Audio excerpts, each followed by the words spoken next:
صاحب، آج کا ایک سوال ہے۔ ایک بہن لاہور سے پوچھ رہی ہیں کہ میں اپنی ایک کولیگ سے روزانہ نماز کے اوقات میں کہتی ہوں نماز پڑھو، لیکن وہ مجھے ہمیشہ یہی کہتی ہے کہ میں سب کے سامنے نماز کا دکھاوا نہیں کرنا چاہتی، میں اپنی نمازیں گھر میں پڑھ لیتی ہوں۔ مفتی صاحب، آج کل لوگ مذہب کو اپنا ذاتی مسئلہ سمجھتے ہیں، کیا یہ درست رویہ ہے؟ اس بارے میں وضاحت کریں، ہمارا دین کیا رہنمائی کرتا ہے؟ بسم اللہ الرحمن الرحیم۔ جب نماز کا وقت ہو جائے تو جن چیزوں کا نماز تقاضا کرتی ہے انہی اوصاف کے ساتھ نماز کو وقت کے اندر ادا کرنا یہی اصل ہے۔ نماز کو اگر آپ ڈیلے کر کے پڑھیں گے تو یقیناً گناہ گار ہوں گے۔ قرآن مجید فرقان حمید میں ارشاد باری تعالیٰ ہے فَوَيْلٌ لِّلْمُصَلِّينَ الَّذِينَ هُمْ عَنْ صَلَاتِهِمْ سَاهُونَ، کہ ویل ہے ان لوگوں کے لیے کہ جو اپنی نمازوں کے اندر سستی کرتے ہیں۔ ایک تو ہے نماز کا بالکل نہ پڑھنا، ایک ہے نماز کو سستی کے ساتھ پڑھنا، کاہلی کے ساتھ پڑھنا۔ تو یہ بہرحال عذاب کے اندر اپنے آپ کو گرفتار کروانے کا سبب ہے۔ اس لیے جیسے ہی نماز کا وقت ہو فی الفور اس کو ادا کریں۔ اور یہ کہنا کہ میں نماز کا دکھلاوا نہیں کرنا چاہتی، یاد رکھیں کہ اگر فرض نماز کوئی بھی فرض ہو اس کو ادا کرتے ہوئے ریاکاری کا بھی شبہ ہو تب بھی ہم نے اس کو ادا کرنا ہے۔ اس سے پہلے ہم ایک پروگرام میں شامل کر چکے ہیں کہ فرائض تب بھی ادا کرنے ہیں چاہے ریاکاری کا ہی شبہ کیوں نہ ہو۔ مثال کے طور پر آپ کسی ایسی جگہ پر موجود ہیں کہ آپ کے دوست احباب، آپ کی سہیلیاں، میں دوست احباب کا لفظ اس لیے ذکر کر رہا ہوں کہ اگر کوئی میل ہے تو اس کے دوست احباب ہوں گے، فیمیل ہیں تو اس کی سہیلیاں ہوں گی۔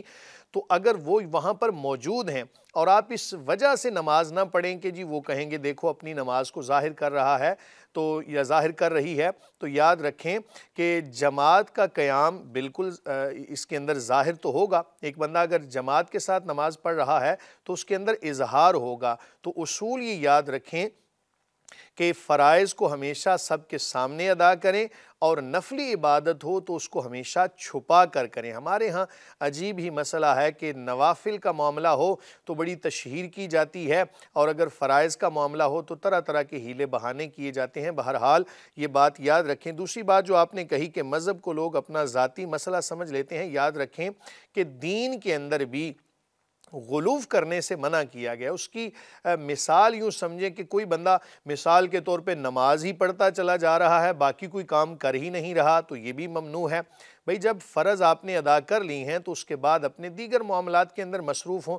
جب آپ نے فرضی زکوٰۃ ادا کر لی ہے تو اس کے بعد جناب آپ اپنے گھر والوں کے لیے بھی کچھ نہ کچھ ضرور رکھیں، اپنی ذات پر بھی خرچ کریں، اللہ کی راہ میں صدقہ و خیرات بھی کریں۔ اسلام یہ نہیں کہتا کہ اپنا پورے کا پورا سامان جناب آپ اللہ کی راہ میں صدقہ کر دیں۔ اگر کوئی بندہ حضرت صدیق اکبر رضی اللہ عنہ کی مثال سامنے رکھے تو وہ تو تقویٰ کے اعلیٰ مقام کے اوپر فائز تھے، انہوں نے تو اپنا سب کچھ اللہ کی راہ میں قربان کر دیا، پھر بھی دل کے اندر ایک ہلکا سا خیال بھی پیدا نہیں ہوا کہ مولا کریم کچھ بھی پاس نہیں بچا۔ تو جس مقام پہ ہم ہیں، ہم تو عام لوگ ہیں، اس لیے ہر چیز کو مینج کر کے چلنا ہے۔ حضور نبی کریم صلی اللہ علیہ وآلہ وسلم کا مبارک فرمان ہے جس کا مفہوم ہے کہ اے میری امت دین کے اندر غلو کرنے سے بچو۔ دیکھو میں تمہارے سامنے تہجد بھی پڑھتا ہوں اور سوتا بھی ہوں۔ اس کا مطلب یہ نہیں کہ ایک بندہ ساری رات قیام کرتا رہے اور اپنے بیوی بچوں کا خیال ہی نہ ہو۔ تو بہرحال ہر چیز کو مینج کر کے چلیں، جہاں فرائض کی بات ہو تو دکھلاوا بھی ہو رہا ہو تب بھی اس کو ادا کرنا ہے،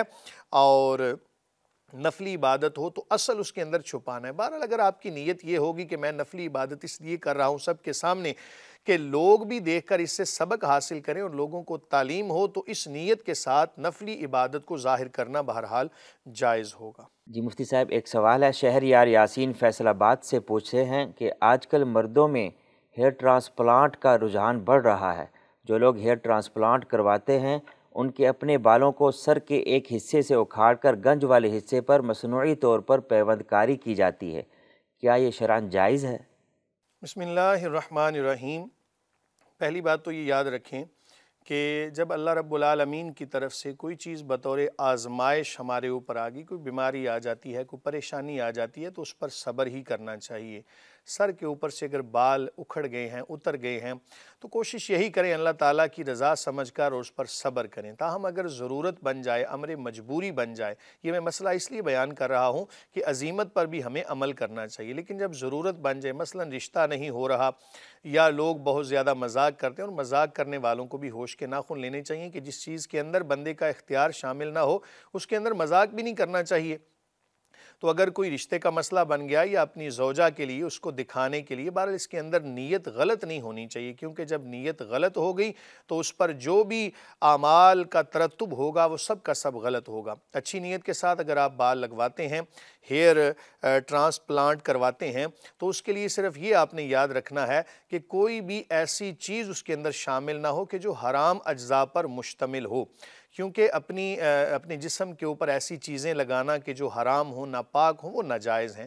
تاہم اگر کوئی ایسی صورتحال نہ ہو، کوئی ایسی شرعی خرابی نہ ہو، تو ایسی صورت میں آپ کا مصنوعی طور پیوند کاری کروانا یہ شرعاً بامر مجبوری جائز ہوگا۔ کچھ لوگ اس میں اختلاف بھی کریں گے، جی دیکھو کہ ایسے ہی مفتی صاحب نے یا مولوی صاحب نے مسئلہ بیان کر دیا، تو میں صرف اس لیے بیان کرتا ہوں کہ بعض دفعہ ہمیں عزیمت پر بھی عمل کرنا چاہیے۔